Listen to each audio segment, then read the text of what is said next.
Why Turkey and Russia agreed to a ceasefire in Idlib. Turkish President Recep Tayyip Erdogan and Russian President Vladimir Putin have agreed to a ceasefire in Idlib, the last rebel stronghold in Syria. Their agreement came after a 6-hour-long meeting in Moscow. Russia had been backing Syria in their efforts to take back Idlib, ultimately contributing to increased violence in the region. Erdogan told the media on March 5 that the ceasefire would begin at midnight. Putin said that he hopes the ceasefire will put an end to the suffering of the civilian population. However, Erdogan said that if Syria continues their attacks, Turkey would retaliate. Anadolu, a state-owned news agency in Turkey, reported that Turkey killed 21 Syrian troops and destroyed equipment because Syria had killed 2 Turkish soldiers in Idlib on Thursday.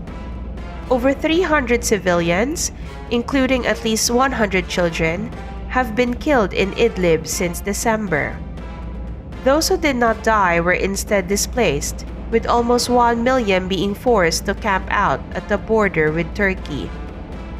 The United Nations has called it the worst humanitarian crisis in Syria's 9-year civil war. Erdogan and Putin have reportedly agreed to bring the refugees back to their homes. The two will also create a secure corridor, stretching 6 kilometers to the north and 6 kilometers to the south along an east-west highway in Idlib. There, the two countries will hold joint patrols beginning on March 15.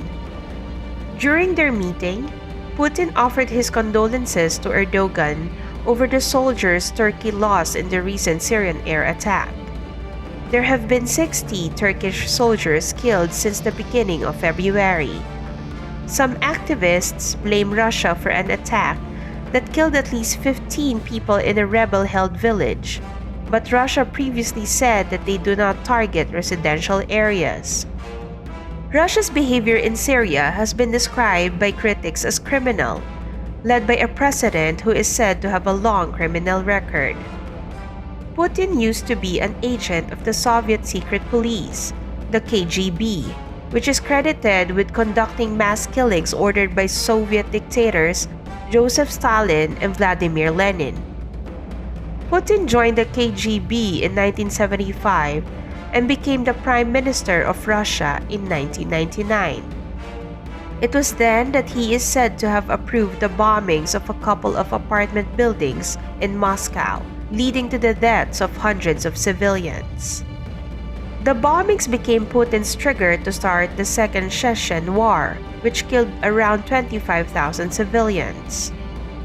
Russian and pro-Russian terrorists in Ukraine have also been funded by Putin, with the war taking over 10,000 lives. 3 former members of the Russian military, together with 1 man from Ukraine, were also charged in 2014 shooting and crash of Malaysia Airlines Flight 17. The first man charged was Igor Girkin, a former colonel in Russia's FSB, the agency that succeeded the KGB. Sergei Dubinsky was part of Russia's GRU military intelligence agency, and Oleg Pulatov was part of the GRU Special Forces. The crash killed 298 innocents. A number of Russian opposition leaders, journalists, and Democrats have also been killed in mysterious circumstances. Their deaths were reportedly the work of Russian assassins.